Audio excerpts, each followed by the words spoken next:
I am still getting over the flu, but I am surviving, I'm thriving, I have my matcha, and I don't know who I am anymore.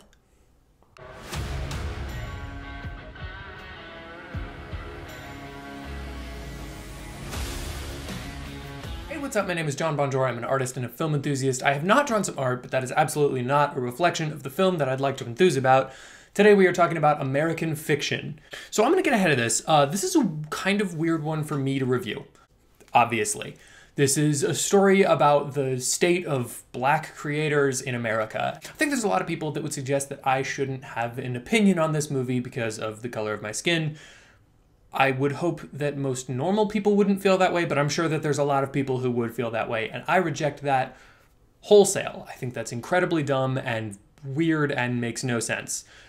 However, I definitely don't have a leg to stand on to say whether or not this is accurate to what it's like to be a Black creator in America, because I'm not a Black creator in America. So honestly, I'm not even going to touch on necessarily the messaging of this film and whether or not I agree with it, because that doesn't matter. It legitimately doesn't. Like, why would anyone listen to it? I wouldn't listen to me on that. So all that to say, I'm going to be reviewing this. I'm going to be giving my opinion on it as a film, but I'm really not going to be touching a whole lot on the politics of it. So if you want to hear that, go to someone more qualified who would have a better opinion than me.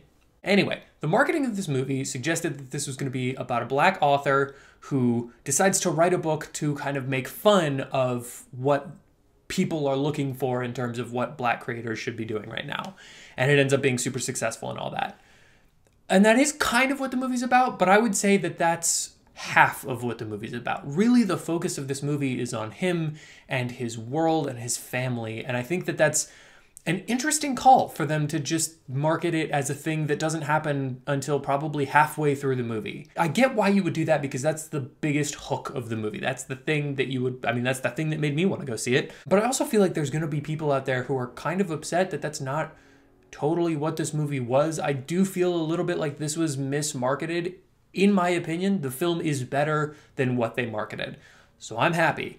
But I think that there are going to be people who wanted this to be more biting satire of America, and it's not necessarily that. It's partly that. There's definitely some criticism and some interesting points brought up about America and about just being creative and about all that. There's a lot to say about that in this movie, but I think it's more about being a human and being a human creative, and it's more about the life of this man and just his existence and his family and the drama surrounding what he's going through, more than it is about America as a whole. I will say that is probably the strongest thing about this movie, aside from Jeffrey Wright's performance, which obviously, he's great in everything. So he was going to be great in this, and boy, he's great in this. But I think the strongest thing about this film as a whole is that it keeps you on your toes. It's very surprising. Every time I thought I knew what was going to happen, it was completely different from that. And I think that's a beautiful thing. I feel like it's one of the better films that came out last year.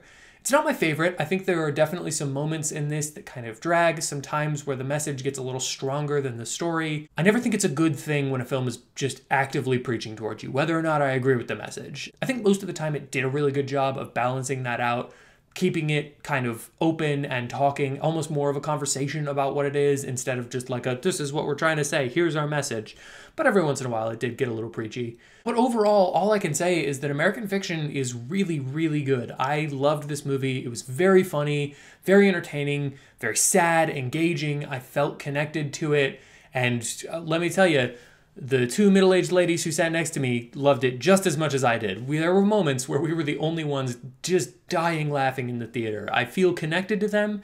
They'll never watch this, but hey, if you happen to sit next to just a random white guy in the theater next to you, maybe it was me, and if you watch this, you guys are awesome, and I too don't know how I feel about Zendaya. I highly recommend American Fiction if it's playing at a theater near you. I know it just got a wide release. I finally got it near me, so I highly recommend seeing it in a theater. Thank you for watching this video and checking out my channel. If you'd like to hear more of my thoughts on movies, comics, TV shows, anything but politics, hit the like button, hit the subscribe button, and comment down below what you'd like me to review next. Or do none of that, because I am not your dad.